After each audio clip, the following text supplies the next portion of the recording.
నాకు ఒక సహోదరుడు తెలుసు, దగ్గరగా 25 లక్షల రూపాయల అప్పుతో బాధపడుతున్నాడు ఆ బ్రదర్. చాలా సంవత్సరాలుగా ఈ షెడ్ ఉంది కదా, మనం వేసే షెడ్డు, మనం కూర్చున్న షెడ్డు, ఈ షెడ్డు పని జరిగేటప్పుడు ఈ ట్రస్సులన్నీ అవి లేపుతున్నప్పుడు వచ్చాడు ఆ బ్రదరు. అప్పుడు పరిచయం అయ్యాడు. పని జరుగుతూ ఉంటే దైవజనులతో మాట్లాడి ఏడ్చి కన్నీరుగాంచి చెప్పాడు. ఏమన్నా తెలుసా అన్న, 25 లక్షల రూపాయలు అప్పు అయింది. నా స్వయంకృత అపరాధంతో కాదు, కొంతమందికి మేలు చేయాలని నేను ఆలోచించినప్పుడు ఇదిగో అన్న ఇలా అప్పుల పాలైపోయాను, నన్ను మోసం చేశారని బాధపడినప్పుడు దైవజనుడు చెప్పాడు, ఏం బాధపడొద్దయ్యా, దేవుడు నీకు తప్పకుండా సమాధానం ఇస్తాడని చెప్పాడు. ఒక పని చేస్తాడండి ఆ బ్రదరు. రోజు పని చేసుకుంటాడు, తన ఉపాధికి తను వెళ్తాడు. ప్రతిరోజు మందిరంలో ఉన్న స్తంభం దగ్గరకు వచ్చి కూర్చొని దేవుని సన్నిధిలో మొరపెడుతూ ఉంటాడు. ప్రియులారా, అయ్యా నా సంగతి ఏంటి, నా సంగతి ఏంటి, 25 లక్షల రూపాయలు అప్పు ఉంది, నెల 30,000 నుంచి 35,000 రూపాయల వరకు ఈఎంఐలు కట్టాలి. తనకు వచ్చేది ఎంత అంటే 16,000 రూపాయల జీతం.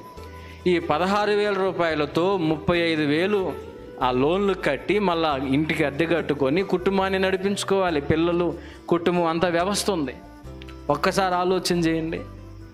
కానీ విచిత్రం చెప్పమంటారా, తనకు వచ్చేది 16,000 రూపాయలే అయినా కూడా కొన్ని నెలలు తను 35,000 రూపాయలు ఈఎంఐ కట్టాడు, కుటుంబాన్ని కూడా కొనసాగించుకుంటూ వచ్చాడు. దేవుడు అతనికి చూపించిన కృప.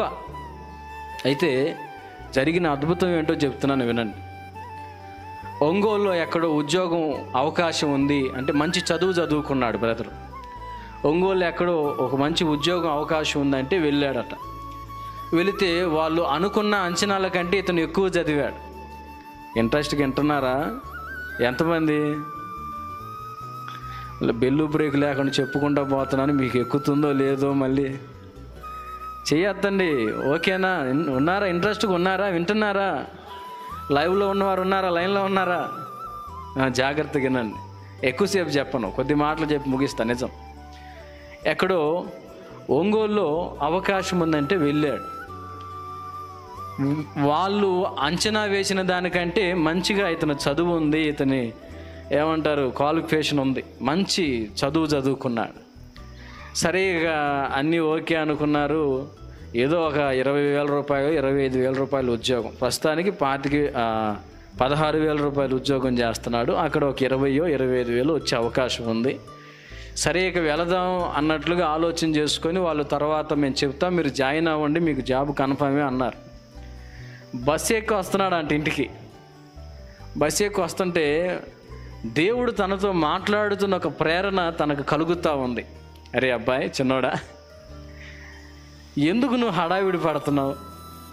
ఎందుకు నువ్వు కంగారు పడుతున్నావు?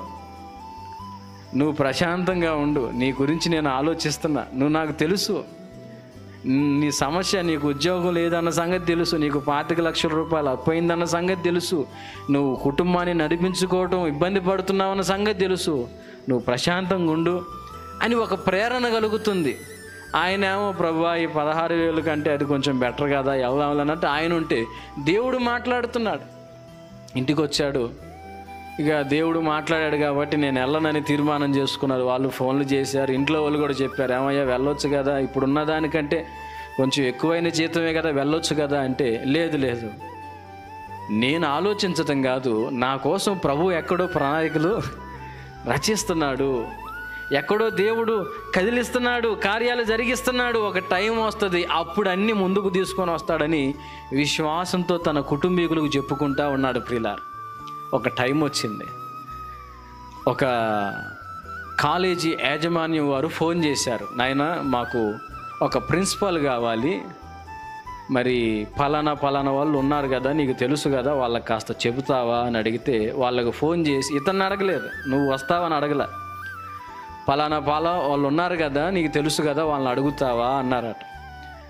సరేనండి అడుగుతారని వాళ్ళందరికీ ఫోన్ చేశారు. చేస్తే వాళ్ళందరూ ఎక్కడో చోట జాయిన్ అయ్యి ఉన్నారు.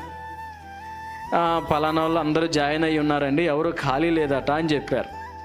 వాళ్ళు ఇబ్బంది పడుతూ కష్టంగా అడిగారట, నీకేదన్నా కుదిరిద్దా అని. ఏమండి, ఇతనేదో ఎగబల్ల, ఏమండి నాకు ఉద్యోగం లేదు, నాకు అప్పులు అయినాయి, నేను ఇన్ని ఇబ్బందులు పడుతున్నానని ఎగబల్ల. వాళ్ళు అడిగారు, నీకు ఏదన్నా కుదిరిద్దా అంటే, సరే చూస్తానండి అని ఇంటర్వ్యూ ఏదో ఉంటుంది కదా, వెళ్ళాడు. వాళ్ళు ఏదో ప్రశ్నలు అడిగారు, అన్నీ ఓకే అయినాయి. ఓకే అండి, మరి మీరు మాకు పరిచయస్తులే, మరి జీతం ఎంత అని అడిగారట. మీ ఇష్టం అండి, మరి నా పరిస్థితి అయితే ఇలా ఉంది, నేను ఇట్లా ఉంది పరిస్థితి అని చెప్పాడట. ఒక 70,000 అయితే ఇవ్వగలుగుతామండి అన్నారట. ఇంతేనా 70,000కి చప్పట్లు? కాస్త గట్టి కొట్టండి, చేతులు గట్టి కొట్టండి. ప్రభువు చేసిన కార్యం కదా, దేవునికే మహిమ కలుగును గాక. అంటే ఇది చూపించి మీకు ఏం చెప్తున్నానంటే, మన బాధలు మనం పడుతూ ఉంటాం. జాగ్రత్తగానండి, మన బాధలు మనం పడుతూ ఉంటాం. రోగం వచ్చింది, మనం మంచంలో మూలుగుతూ ఉంటాం. అప్పులైనవి, మనం అటు ఇటు తిరుగుతూ ఉంటాం. అక్కడ లోన్లు ఇస్తున్నారంటే ఆడకు బరిగెత్తటం, ఇక్కడ వడ్డీకి తక్కువ దొరుకుతుందంటే ఇక్కడికి బరిగెత్తటం, ఏమండి ఇక్కడ ఏడో ఉద్యోగ అవకాశాలు ఉన్నాయంటే ఆడకు బరిగెత్తటం, డబ్బులు లేకపోతే ఛార్జీలు అప్పు తీసుకునైనా అక్కడ ఏదో ఉద్యోగం ఏదైనా లైన్ అయితే కాస్త అక్కడికి పోదామని ఇక్కడికి అన్నీ బరిగెత్తుతాం. మన ప్రయత్నాలు మనం చేస్తూనే ఉంటాం. మనము చేసిన ప్రయత్నాలు కాదు కానీ దేవుడు మన కోసం ఎక్కడో ప్రణాళికలు రచిస్తానే ఉంటాడు, ఎక్కడో కార్యాలు జరిగిస్తానే ఉంటాడు. స్తోత్రం కలుగునుగాక. దేవుడు అంటాడు కదా, నేను మీ కోసం చేసే కార్యాన్ని ఊరక నిలిచి చూడండి చాలు.